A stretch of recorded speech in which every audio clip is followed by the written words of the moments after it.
qui m'a donné cette médaille au nom du maire de Metz, M. Dominique Gross. Je suis vraiment touchée par ce geste qui compte beaucoup pour moi, qui compte beaucoup pour la Tunisie, qui compte beaucoup pour la femme tunisienne et pas pour la femme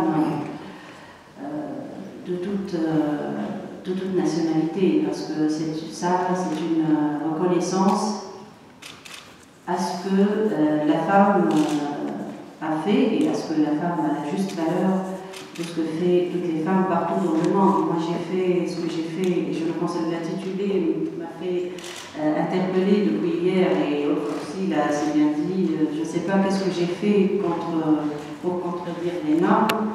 J'étais moi-même. J'ai vécu une violence le 6 février 2013. Chokri Belaïd, le leader politique de gauche en Tunisie, la plus haute voix en Tunisie, un grand militant qui a milité depuis l'époque de Bourguiba, depuis l'époque de Ben Ali,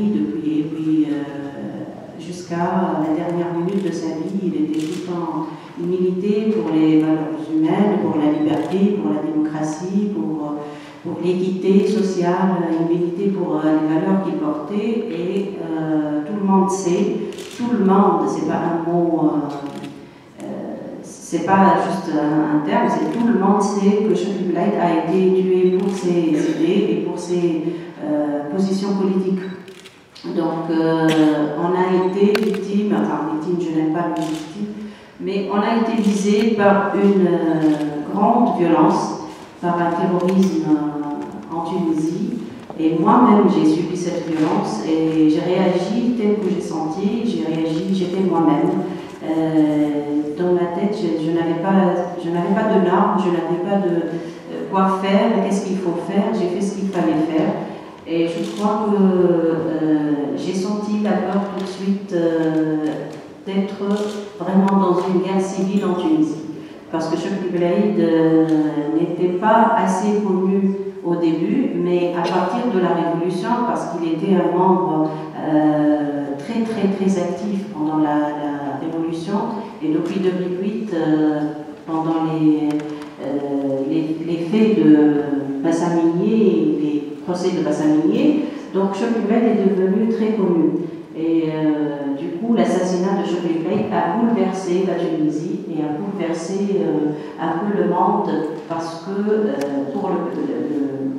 pour la personne d'abord, pour les valeurs qu'il portait, pour la sincérité qu'il exprimait, mais aussi pour la Tunisie, parce que c'était la première fois où on voit un assassinat politique par balle en Tunisie. Et puis, donc ma réaction était par peur, j'avais peur que la Tunisie vraiment tombe dans un sphère violent. Et je n'ai pas beaucoup de choses à vous raconter parce qu'il y a eu beaucoup de médias par rapport à ça. J'ai reçu beaucoup de journalistes de partout dans le monde qui m'interrogeaient, qui demandaient de savoir qu'est-ce qui s'est passé, le pourquoi Chokri Belaïd et non pas d'autres personnes. Comment ça a été fait, jusque-là, on n'a pas d'investigation. Peut-être qu'il y a des Tunisiens là qui veulent savoir où est-ce qu'on est par rapport à l'affaire Chokri Belaïd. On n'a pas trop avancé et on a observé, on est maintenant sûr qu'il y avait une grande complicité de la part du gouvernement, du dernier gouvernement, par rapport à cette affaire, c'est-à-dire qu'il n'y avait pas d'investigation sérieuse, il n'y avait ni policière ni judiciaire, et donc on est dans un stade un peu stagnant par rapport à la vérité concernant les assassins, mais aussi les commanditaires de l'assassinat de Chokri Belaïd. Et donc, moi, ma vocation, mon projet maintenant, ma priorité maintenant, c'est de contrecarrer la violence, c'est de combattre la violence, c'est d'arrêter la violence, c'est aider, si je peux, tous les Tunisiens à ne pas vivre ce que moi j'ai vécu et ce que mes filles ont vécu. Et donc ça, c'est à travers la fondation Chokri Belaïd contre la violence. C'est la fondation avec laquelle, et avec d'autres associations en Tunisie qui travaillent aussi sur la violence et sur la violence en spécificité, c'est-à-dire la violence à l'égard des femmes, la violence politique, la violence économique, la violence, toutes sortes de violences.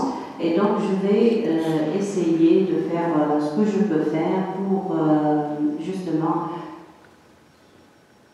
pour faire ce que je peux pour arrêter cette violence à l'égard de tous les Tunisiens. Donc voilà, grosso modo, en très bref, la situation et pourquoi je suis là en fait. Et puis je ne pourrais pas finir sans d'abord faire une appel. Je vous remercie, je remercie infiniment toutes les Tunisiennes et tous les Tunisiens qui sont là, qui sont venus justement pour nous écouter, moi et autres. Et c'est en fait pour savoir qu'est-ce qui se passe en Tunisie. Et c'est en fait l'exercice pur et dur de la citoyenneté, c'est de suivre à ce qui se passe en Tunisie et savoir et faire ce qu'on peut faire même par la présence. Et c'est l'occasion aussi pour lancer un appel pour s'unir ensemble et pour être ensemble contre la violence, contre le modèle de société qu'on n'aime pas avoir en Tunisie, pour une Tunisie libre, pour une Tunisie démocratique, pour une Tunisie civile et civique, pour une Tunisie sans violence. Et voilà, et bonne fête surtout à toutes les femmes ici présentes et aussi à toutes les femmes au monde, militantes et qui ont beaucoup donné pour la femme, pour l'égalité réelle et effective entre hommes et femmes. Donc, bonne fête à toutes les femmes ici. Merci.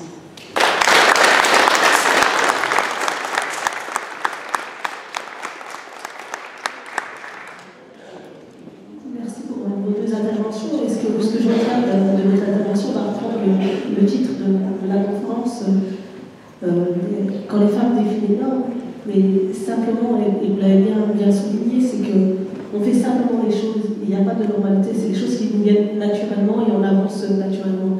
Et aujourd'hui, c'est vrai qu'il y a des choses qui se passent au Maghreb, au-delà de la Tunisie, parce qu'on voit le pays voisin, et on voit souvent qu'aujourd'hui, les femmes, dans les périodes de processus de démocratisation, je vais appeler ça comme ça, de créer de nouvelles institutions, les femmes ont vraiment été fortes et ont porté forte cette chose. Donc moi, la chose que j'ai envie de vous poser, parce que l'actualité, la Tunisie a fait l'actualité récemment, c'est par rapport à votre constitution. Donc il y a eu un débat par rapport aux droits des femmes, et par rapport à ça, pour nous, d'extérieur, on pense que c'est une victoire. Donc je voulais avoir votre avis par rapport à la constitution tunisienne